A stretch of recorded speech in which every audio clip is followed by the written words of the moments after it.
En aquest vídeo corregirem l'activitat 3 de competències. Diu que els dos gràfics següents mostren l'evolució de la recaptació i el nombre d'espectadors que han anat al cinema en aquests darrers anys. Fixeu-vos, el 2013, això diu milions d'euros, Per tant, 240 milions d'euros, això és la recaptació. El 2014, 210 milions d'euros. El 2015, 220 milions d'euros i el 2016, 240 milions d'euros. Nombre d'espectadors, milions d'espectadors. El 2013, 60 milions, 50 el 2014, 45 milions el 2015, 40 milions el 2016. D'acord? De l'any 2014 a l'any 2016, l'increment de la recaptació va ser de... L'increment de la recaptació. Doncs fixeu-vos, de l'any 2014 al 16, hauríem de fer aquest càlcul, no? És a dir, 240 menys 210, i això ens donaria 30 milions, no? Perquè tot això són dades en milions d'euros, I la resposta 30 milions la teniu aquí. D'acord? Molt bé. Diu, de l'any 2014 a l'any següent, 2015, hi ha hagut un descens en el nombre d'espectadors. Quin d'aquests valors expressa aquest descens en forma de percentatge? Un 5%, un 10%, un 30%, un 40%. Bé, observem les dades, 2014-2015. 2014-2015, hi ha hagut un descens, no? Quin descens hi ha hagut?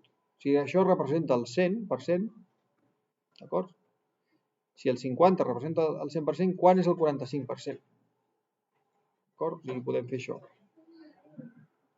Si 50 espectadors, si 50.000 espectadors, 50 milions d'espectadors és el 100%, quan representa 45%? D'acord? Quin percentatge representa? I per tant, ara caldria multiplicar 100 per 45 i el resultat dividir-lo per 50. Sí? Això ens donarà quan representa, És a dir, 100 per 45 dividit per 50 ens dona 90, d'acord? És a dir, el 90%. És a dir, aquí aniria un 90%. I aquest és el 100%, Doncs fixeu-vos, quin és... El que pregunta és... Hi ha hagut un descens del nombre d'espectadors. Quin d'aquests valors expressa aquest descens? És a dir, aquest descens és del 100% fins al 90%. Per tant, han baixat un 10%. Sí? Per tant, la resposta correcta és la B.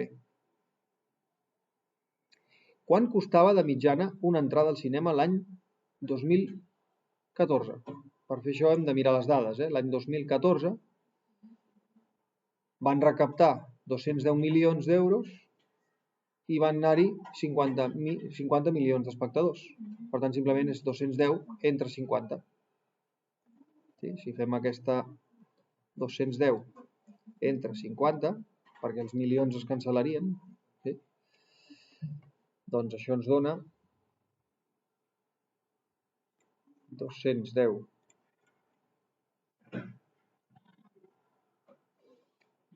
entre 50 ens dona 4,2, d'acord? Això, 4,2, s'entén com a 4 euros amb 20 cèntims. L'última pregunta ens diu que observis que l'any 2016 hi va haver un descens del nombre d'espectadors respecte a l'any 2013. Encara que la recaptació va ser la mateixa, 240 milions d'euros, justifica aquest fet comparant els preus mitjans de les entrades de cada any. Diu que l'any 2016 hi va haver un descens en el nombre d'espectadors respecte al 13. Diu, encara que la recaptació va ser la mateixa, anem a observar això, La recaptació a l'any 2016 i 2013 és la mateixa, d'acord? Però, en canvi, fixa't que la recaudació, el nombre d'espectadors va baixar. Què explicaria aquest fet? No? Diu, justifica aquest fet comparant els preus mitjans de les entrades de cada any. Per tant, has de fer la mitjana, no?, de cada entrada. Doncs has de fer això d'aquí amb dos casos. 240 dividit entre 60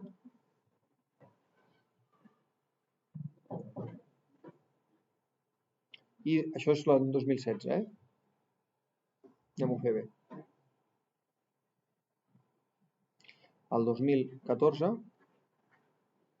la idea és que teníem 240 milions d'espectadors, 240.000 euros de recaudació i teníem 60 milions d'espectadors.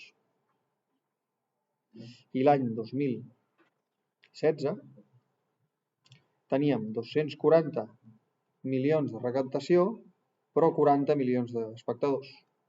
Si no recordo malament, no? Sí. Per tant, fem aquestes dues divisions.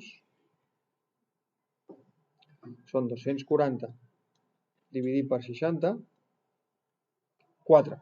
Aquí valien 4 euros cada entrada.